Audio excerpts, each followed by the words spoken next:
The things that happened in our past, but the meaning of them happening is something that we have control over. And we get to choose what it means.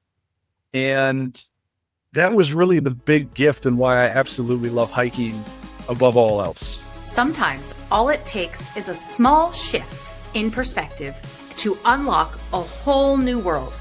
If you're ready for your shift, join the conversation. Welcome everybody to the show. Today we have Chris here with us, Chris Hansen, and we're going to get right into the topic of perspective shifts. Fantastic. Happy to be here. Thank you for coming. So Chris, what is it that you're doing now, and have you had a chance to think about what perspectives most have impacted your life? Yes. So 30-second, what I'm doing now is coaching, one-on-one and group coaching, mainly helping people go from sort of a stuck waking up and not being excited about life state to waking up and super excited to live their life, having autonomy over what they do, utilizing business, passive income and such to afford a lifestyle that they love. And I guess sort of the fundamental perspective shift, which there's been many perspective shifts over the course of my life, but the fundamental one is going from a place of life happens to me to I happen to be life, essentially agency, and understanding that all of us, whether we're living our dream life or we're living our nightmare life, we've created it. And so we have the opportunity to create something different, but we have to choose to do so. And that can be easier said than done. But that's the main shift that I've embraced. Okay. So in creating your life, what perspectives were you living with before doing what you're doing now? And how was that impacting you? How did it show up? And what were you creating? Yeah. So I guess just a little background. My parents got divorced when I was real young, about 2 years old. I was raised in a single dad household, got into drugs and alcohol, had mental health struggles at a really early age. And I was operating from the standpoint of my childhood set me on a bad path. There's nothing I can do about it. Of course, I'm messed up. That makes sense that I'm messed up. Obviously, I need to self-medicate. Life doesn't have a point. And so I'm just going to enjoy myself and escape it as much as humanly possible. This naturally led to all kinds of consequences. And it led to a lot of misery. There was maybe some short-term fun, mixed in there. But fundamentally, I had trouble with the law. I've been to jail in 3 different states due to my drug and alcohol addiction. I've attempted to take my own life because life was just that unbearable for me. And for a good chunk of time, I didn't see any particular way out of it. I've been to various recovery groups. I've seen various doctors. I've been on various medications. But the big thing that ultimately shifted me out of it was when I got sober a little over 9 years ago. And after sort of an initial period of white knuckling sobriety, because I was sort of averse to the recovery groups. And so when I got sober, I'm sorry, you were what in recovery groups? I didn't really like them. I had been to them ever since I was a little boy. My mom, she's been sober for a number of decades. And so she would take me to like AA meetings and stuff. And so I had this kind of bad taste in my mouth. And I went to them at various points, when I was checked into rehabs and things like this. And so when I did officially get sober, I didn't want to go to those groups. It was all going to be me. And it had been suggested to me in kind of those first couple years, why don't you try hiking? So that's like this picture behind me. This is one of my favorite mountains on the planet, the Superstition Mountains outside of Phoenix. And so I guess I would need to take a little step back. I had thought that the pursuit of money was like the most important thing that I needed to do. And so I had various jobs where I had to sacrifice my integrity, and I made good money, but I'd always ate up it. And it led to the self-medication and the escape pattern, self-destruction, etc. And so what was suggested to me in those early years of sobriety was, why don't you seek peace? So I got a job, just a really low-level job, delivering packages. It was only a 4-day-a-week job, which gave me 3 whole days every single week that I could hike and climb mountains. And so for several years, I rented a room in somebody's house. I had very, very minimal bills. I didn't really make any money, but I had a lot of time. Mm-hmm. And it was through hiking and climbing mountains that I was able to really find this inner strength. I was able to find this agency within myself. And I was able to realize that I can do much more than I ever thought that I was capable of. Before starting hiking, in the very earliest stages of sobriety, I had a lot of self-loathing, a lot of shame, a lot of guilt, beating myself up for every single past mistake possible. And, I had lost a bunch of weight. I was chain smoking, like 2 packs a day, really, really bad physical condition. And so hiking forced me to have to get myself in a lot better physical condition. I had to worry about my nutrition. I had to worry about my diet, obviously quit smoking, got my cardio in good shape. But you say obviously, but it might not be obvious to some people, the story that I'm hearing you tell is sounds like one of a lot of suffering. And to obviously do those things is not so obvious, Yeah, no. And Mhm. and I take ownership of my suffering today. That's interesting. I used to externalize it. I used to blame my dad, blame my mom, blame the world, blame the government, blame everything but me. And so I believe in radical responsibility. Obviously, certain things took place in my life that I didn't consciously choose. Right. But the vast majority of things that happened in my life were because of choices that I made. Now, I can give myself forgiveness and have grace with myself because I made those choices from an unhealed perspective where I didn't know what I know now. So now you have the compassion, but when you were in it, you didn't. You had that self-loathing and you had I'm a terrible person. I shouldn't be doing this. All those kind of thoughts running through your head, ultimately even to the potential of taking your own life, you said. Yes. Right. So what was the big turning factor? Like what made you decide to do the hardcore sobriety, like white knuckle sobriety that you talked about? Yeah. So I woke up in a jail cell after crashing my car into 3 vehicles at a red light. And I have no memory of this happening. I woke up in jail. I then was told what happened. I then saw my car in this accordion, completely scrunch shaped that it was. And thank God that nobody was seriously hurt. Nobody was killed. I obviously had consequences from that event, jail time, etc. And that is what it sort of shattered this belief. The lie that I was kind of telling myself was, I just got a really bad shake of the dice, a really bad hand in life. I'm doing the best I can. You're not doing the best you can. And if you keep doing what you're doing, you're going to kill somebody. And so that got me to stop drinking. But, I started drinking and using drugs at around 15, give or take. And so there was a lot of emotional regulation and skills and development that I never did. And so when I got sober and I was, living life lucidly, that got really, really heavy. Having to deal with those emotions was insanely difficult for me. And that's why I had lost a bunch of weight, chain smoking. I was using a bunch of marijuana at the time. It's sort of like a transition away from alcohol. And yeah, it wasn't a good period of my life, but I also knew I needed the alcohol to attempt to take my life. When I had attempted to take my life, I had to get myself out of my right mind, so to speak. And so being sober, I wasn't able to do that, which is what ultimately got me to seek some help. I had been estranged from my family for a number of years, due to the issues and the problems that I caused. And then kind of having to, put space between us because for their own health, their own sanity, they couldn't keep watching me live the way that I was living, which I completely understand. But yeah, it was in an outpatient group where it was suggested to start going hiking.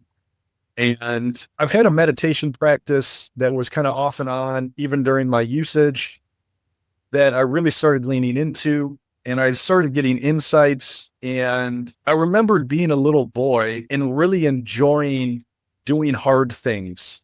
And, the fun of competing and just framing it like, well, let me compete with myself. Like, what if at, 30 some years old, having lived life completely the wrong way, what if I can turn it around?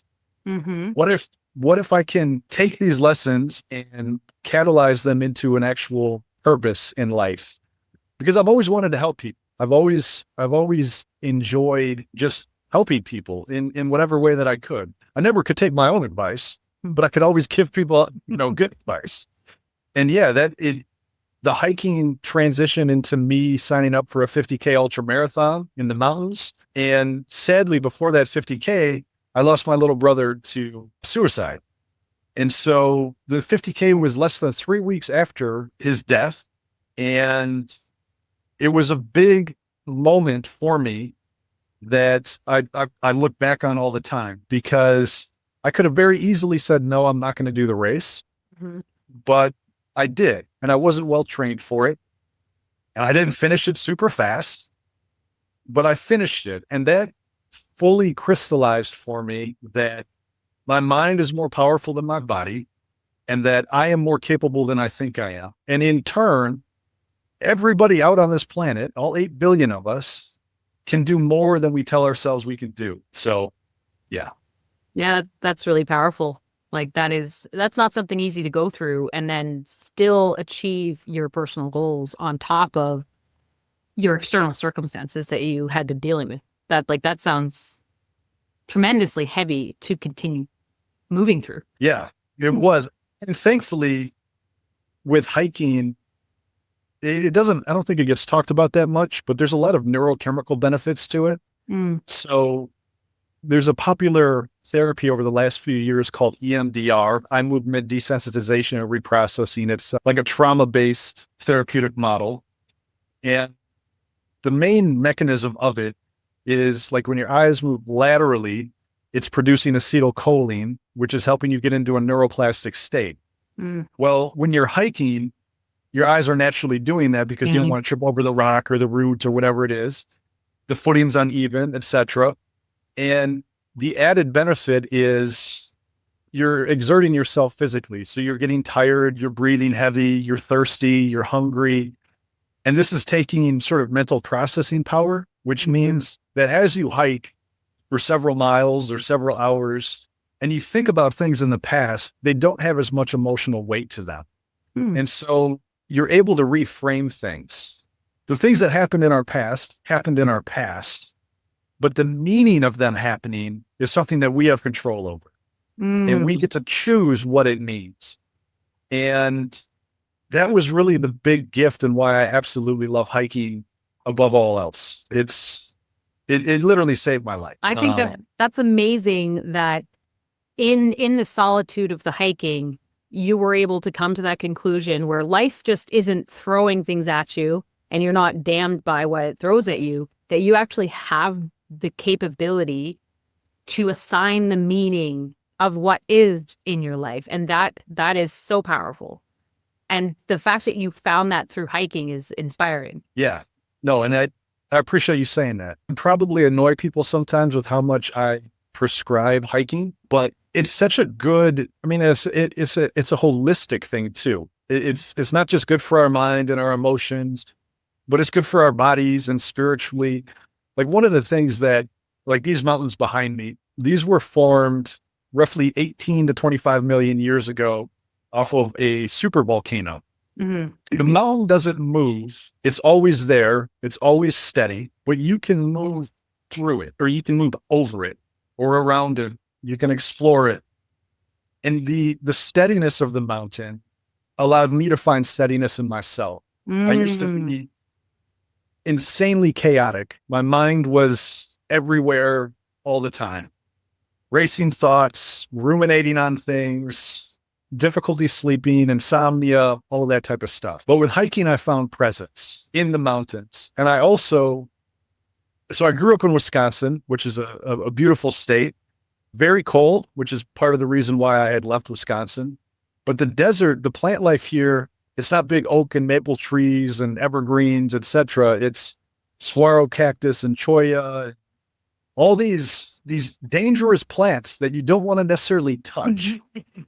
but they've learned to survive Mm. with this level of resilience in one of the harshest places on the planet. And so I personally resonate with that. And I think time in nature, whether it's the desert or any other part of the globe, Mm-hmm. if you truly reflect on what nature is showing you, it can teach you a huge amount about how to be a healthy, happy, well-adjusted human being. Yeah. And what you said about the mountains, where the mountain doesn't move and you can transverse through it or around it, over it. I feel like that is such a resonating tone for life itself. It's such a, because there's there's that baseline within every one of us that is steady, just like the mountain. And you were able to connect with that through hiking in the mountain. And I feel like that's really great. Yeah. It's No. such a metaphor for life itself. Like, you, not only are you like the chaos that can swirl around the mountain, but you are the mountain and you can do whatever you want around it. Absolutely. Yeah. Yeah. Very It's we're all climbing mountains and different ones. We're, business mountains or work mountains or familial or relationship mountains or personal development mountains, fitness mountains, whatever. We're all climbing a bunch of them. And a big part of the, I guess, perspective shift that had happened for me after losing my brother was I can't just climb mountains by myself. Mm. I think all of us, Ram Dass had said something along the lines of, we're all just walking each other home. And I like to reframe that slightly into, we're all Sherpas helping each other up the mountain. I haven't been through what you've been through in life. You haven't been through what I've been through in life. But from a fundamental standpoint, all human beings experience love and sadness and heartbreak and joy and anger and all these types of loss, grief. All of this is going to be experienced by all of us. And so it's important that we recognize we're all brothers and sisters. We're all roommates. Our house is called Earth, or the apartment complex is Earth, whatever the case may be. And how can we serve each other? Mm-hmm. There's an old Eastern parable about how the difference between heaven and hell is that in both places, everyone's sitting around a 10-foot table with 10-foot chopsticks. And the difference is in hell, everyone is struggling because they're trying to feed themselves, but they got these 10-foot chopsticks and it doesn't work very well. But in heaven, everyone is laughing, enjoying each other's company because they're reaching across the table and feeding each other. Mm-hmm. And that's when I envision what our world could be. That's what I think it is. Let's say you've got a 9 to 5 and you stop at the same gas station every day to grab something to drink or a snack or put a little gas in the tank. Why not spend 30 to 60 seconds and have a little conversation with the gas station attendant who you probably see several times a week? Mm-hmm. What's their name? What's going on in their life? Can you make them smile? Little things like this ripple out. And I think everything is service. We're either serving each other or we're serving ourselves. Mm-hmm. And it's not to say that we don't each need something, that we don't each need, various. I get the concept you're saying, though, because like if everyone in the world was offering their unique service to others, then anyone in need has that offering to choose from. Yes. Right. So then there is no need at the end of the day. Yeah. If we all sort of preemptively meet the needs of other people in whatever way we can, because we're all with our own unique way. And that's how the world becomes a place that nobody wants to check out of early. Mm-hmm. Is kind of my big overarching mission. I would love to live in a world where everyone died of natural causes.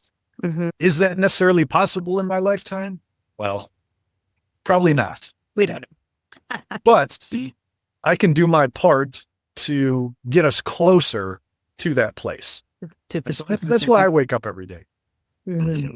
That's awesome. And so with your previous perspectives, that sounds like personally, I've never experienced anything like that. So that's pretty amazing. And what you're doing with that is also pretty amazing. And so what is the difference now that you feel in your life and experience in your life now that you are waking up with this new perspective of radical responsibility and of purpose? I like waking up. I don't have to have an alarm clock wake me up 99% of the time. There are sometimes I go for an early hike and I need to set an alarm. That happens. But I wake up, I'm excited for the day. I know what I'm going to do that day. I know who I'm going to interact with, who I'm going to serve. And I schedule into my week different service opportunities. But it's really, I have a smile on my face almost all the time. I have a lot of peace in my heart, which is something that I did not carry for many years of my life. And, people that I interact with, they enjoy being around me. Mm-hmm. And I enjoy being around them. I also sometimes find it funny, I'll go out to eat by myself and I don't just sit and stare at my phone. I'm just kind of present in the moment. And sometimes I'll catch people looking at me like I'm an alien, which I just find funny. They look up for a few seconds and see someone's not looking at their phone. Right, exactly. But really, the biggest thing for me is the peace and the joy. Mm. It's what makes me the wealthiest man on the planet. So I like being the wealthiest man on the planet. Yeah, yeah. And do you feel like there's a lot of external changes that is what created that peace and the joy, or was it all the inner transformation? It's all the inner transformation. Mm. The external is still catching up to the internal. Mm-hmm. There have been external changes, but my focus has been so much on the internal that I don't even care about the external that much. Mm-hmm. Like my meditation practice. So I'll sit once or twice a month for like 3 to 4 hours and just go as deep as I possibly can into meditation.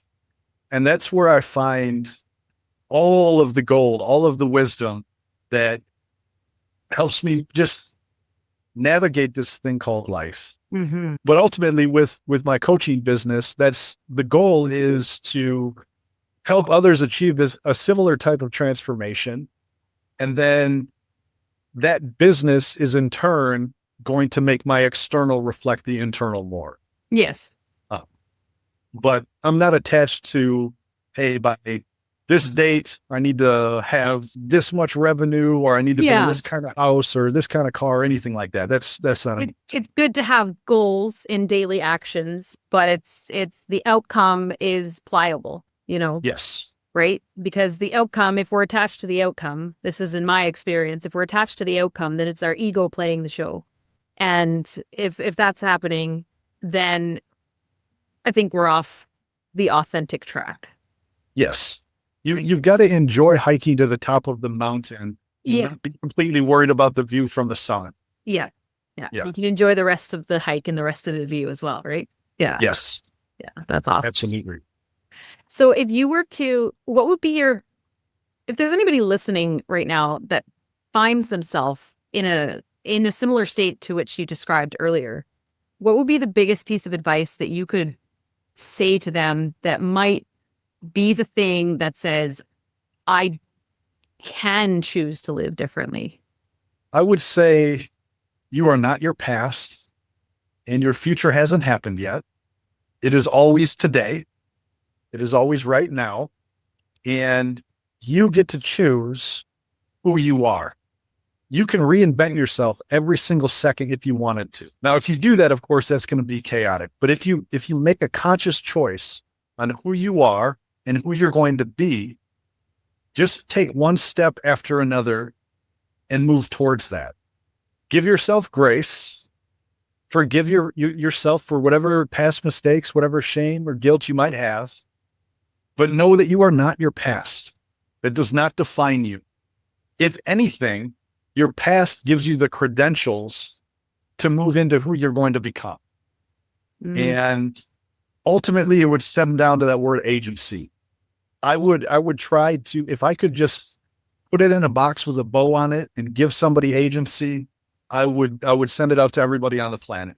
Mm-hmm. I think when we look around and we see the happiest, most well-adjusted, loving people, they have high agency.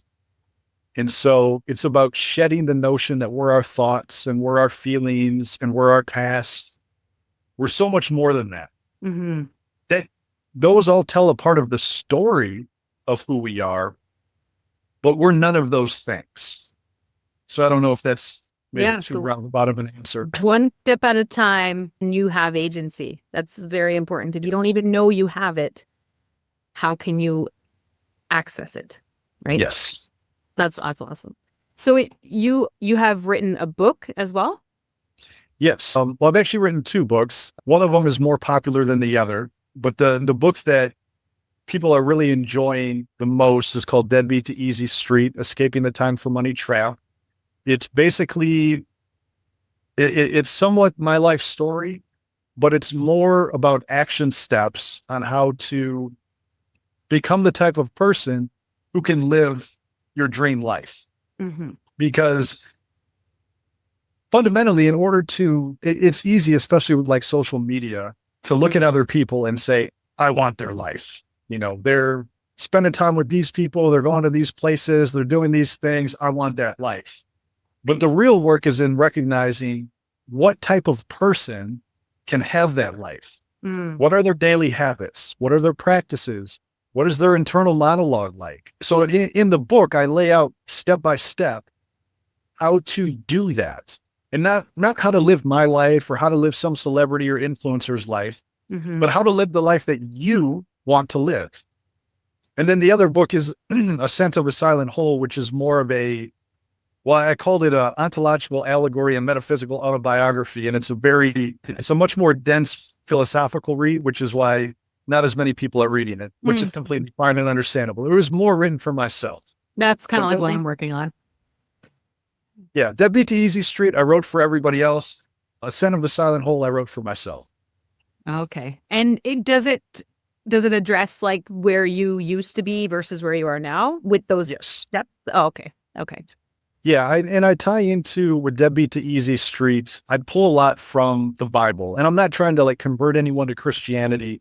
I'm just using ancient wisdom and tying it into how we live in an abundant universe. And whether you look at it from a spiritual lens or a scientific lens, where the universe is always expanding, or a new age lens, or almost any type of lens you look at it, everything is abundant. And what I fundamentally believe in my deepest core is that we are provided for when we serve others first. And the better we serve other people, the more that we attract what we want into our lives instead of repelling it away from us. Whatever you chase is going to run from you, but what you attract just comes to you naturally. And so it's about stepping into a human being instead of a human doing. I love that statement. That's me to the core. Yeah. I have that on my website too. It's like, it's about being more, not doing more. Yes. Yeah. That's awesome. If somebody wanted to get a hold of your book or to connect with you on social media, where would they go? So the easiest place would be to go to my website, hopeezy.life. So it's HOPEZY.life. And from there, you'll see a link right near the top to my Facebook page to connect with me there, which is the main platform I used. And then also links to get my books. Cool. Well, thanks for being on the show. Is there anything else that you would like to share with anyone listening before we sign off? I guess, thank you very much for having me. I really enjoyed this conversation. And if there's anything else to share, it would just be dream bigger. Don't limit who you can become and the type of life that you can live. Don't let other people put limits on it either. You have one life and you get to choose what that is. So make it the best possible one that you can choose. Beautiful. Love it. Well, thank you so much for coming. This was a great conversation. All right. Thanks, Ashley.